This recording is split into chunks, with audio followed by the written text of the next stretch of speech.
Sardar Patel university संचालित radio campus 90.4 FM પરથી હું મેહુલ શાહ. યુનિવર્સિટીના યુવા મહોત્સવ 2024ના પ્રથમ દિવસે ભાઈ કાકા લાઇબ્રેરીથી આપ જીવન પ્રસારણ સાંભળી રહ્યા છો.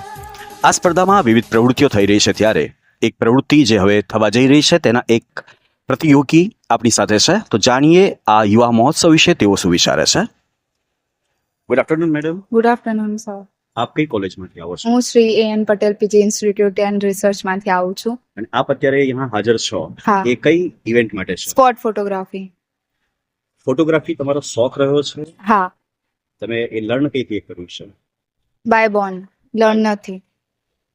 આ પહેલા આવી કોઈ ફોટોગ્રાફીની એક્ટિવિટીમાં તમે પાર્ટિસિપેટ કર્યું છે? ના, નથી કર્યું. શાળા કક્ષાએ યા તમારી જે કોલેજ છે ત્યાં આ પ્રકારની પ્રવૃત્તિ? ના, ફર્સ્ટ ટાઈમ છે મારો સ્પોટ ફોટોગ્રાફીમાં. બટ મને ફોટોગ્રાફીનો શોખ છે. હું ડેલી રૂટીનમાં ફોટોગ્રાફી કરતી હોઉં છું થ્રુ ફોન, પણ કેમેરામાં મારું ફર્સ્ટ ટાઈમ છે. તમે જે કોલેજમાં યા ડિપાર્ટમેન્ટમાંથી આવી રહ્યા છો અને તમારી સાથે અલગ અલગ એક્ટિવિટી માટે બીજા વિદ્યાર્થીઓ પણ આવ્યા છે, હા.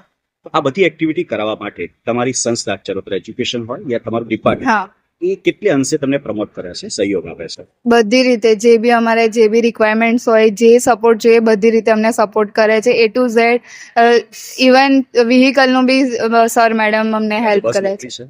ના, બટ એમનું પર્સનલ વ્હીકલ લઈને અમને મૂકવા આવે છે અને હેલ્પ કરે છે. અત્યારે બી અમારા સપોર્ટમાં છે. તમારી જે ઇવેન્ટ છે એમના માટે પ્રેક્ટિસ હા. કરી છે તમે? હા, કરી કયા છે. પ્રકારની પ્રેક્ટિસ છે? અમને દરરોજ સર, જે અમારા જે મેન્ટોર છે, એ કલ્ચરના અમારા સર છે, એ અમને ટોપિક આપે, એની પર અમારે ફોટો ક્લિક કરીને એમને આપવાનું હોય છે. આજની જે તમારી એક્ટિવિટી છે એના નિયમો હશે, હા. એ નિયમો વિશે જાણકાર? હા, એટલે આ જે ઇવેન્ટ છે મારી સ્પોટ ફોટોગ્રાફી, એમાં અમને 2.5 કલાક મળશે, 2 કલાક 30 મિનિટ મળશે. એમાં કોઈ બી ટોપિક આપશે અમને, એ ટોપિક પર અમારે પર્ટિક્યુલર કોઈ ટોપિક હોય એ પકડવાનો અને એનમી ફોટો આપણે ક્લિક કરવાનો.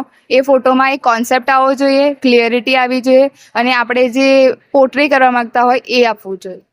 અને આમાં જે કેમેરાનું જે ફીચર્સ હોય છે એ 12 મેગાપિક્સલથી વધારે ના હોવો જોઈએ, એનો રૂલ છે. અને કોઈ બી આમ એડિટિંગ યા સમથિંગ કંઈ આપણે છેડછાડ ના કરીએ, જે રીતે ક્લિક કર્યો એ જ આપણે આપવાનું હોય છે. યુવા મહોત્સવ અને આપણી સ્કૂલ લેવલે પણ રસોત્સવ ને બધી પ્રવૃત્તિઓ, હા, હા, હા, આ બધી પ્રવૃત્તિઓ એઝ અ સાયન્સના સ્ટુડન્ટ છે તમે, હા. તો સાયન્સનો સ્ટુડન્ટ અને કલ્ચર એક્ટિવિટી, એ બંનેનો મેળ કેમનો બેસે છે? એ અમારા થ્રુ અમારા જે પ્રોફેસર્સ છે અમને પ્રોપર ગાઈડન્સ આપે છે ને અમને કહે છે કે સાયન્સ જોડે તમે કરશો તો તમને વધારે ઇમ્પ્રુવમેન્ટ તમારી સેલ્ફ ને લાઈફમાં હેલ્પ થશે. આ કલ્ચર બી રહેવું જરૂરી છે સાયન્સ ભણ્યા જોડે, એટલા માટે. યુવા મહોત્સવ વિશે પ્રથમવાર છે તમે? ના, હું લાસ્ટ ટાઈમ બી 4 યર્સથી રહું છું, બટ હું ફાઇન આર્ટની સ્ટુડન્ટ છું. અને આ વખતે હું સ્પોટ ફોટોગ્રાફીમાં બી છું અને ફાઇન આર્ટમાં બી છું.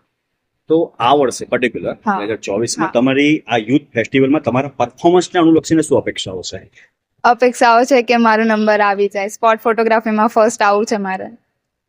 આ જે પ્રવૃત્તિ થઈ રહી છે એમાં કંઈક હજુ ખૂટતું હોય એવું કંઈક લાગે છે તમને? ના, ખૂટતું હોય એવું નહીં. કોઈ નવી એક્ટિવિટી એડ કરવી જોઈએ?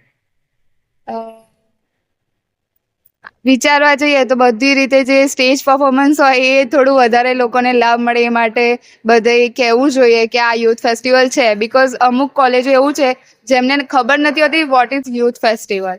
બધાને ખબર છે, પર્ટિક્યુલર અહીંયાની જે મેઇન કોલેજો છે જે પાર્ટિસિપેટ કરે છે એમને ખબર છે, બટ અમુક જે ડિપાર્ટમેન્ટ છે એમને નથી ખબર. તો જે લોકો એમને પરફોર્મન્સ આપવું હોય બટ એમને ખબર જ નથી હોતી, તો પછી એ પરફોર્મ નહીં કરી શકતા, પાર્ટિસિપેટ નહીં કરી શકતા. વિદ્યાર્થીઓ માટે જે કોલેજ છે, ડિપાર્ટમેન્ટના જે હેડ છે, એ લોકોએ પણ થોડોક પ્રયત્ન કરવો છે. એક છેલ્લી વાત, અત્યારે 12 થયા છે, વાતાવરણ પણ થોડુંક મોસમી છે, તો 12 વાગે છે એટલે પેટ પૂજાનો પણ સમય હોય છે, તો કોલેજ યા ડિપાર્ટમેન્ટ જે ઓર્ગેનાઇઝ કરે છે એના દ્વારા ફૂડ માટે કોઈ વ્યવસ્થા છે ખરી? હા, છે. અમને ફૂડ પ્રોવાઈડ કરે છે. અમારું જે કેન્ટીન છે તેમાં જેટલું અમારે જે ગમતું યા ખાવું હોય, અમને પર્ટિક્યુલર કોઈ ચાર્જીસ નથી. બધું સંસ્થા અને કોલેજ પ્રોવાઈડ કરે છે.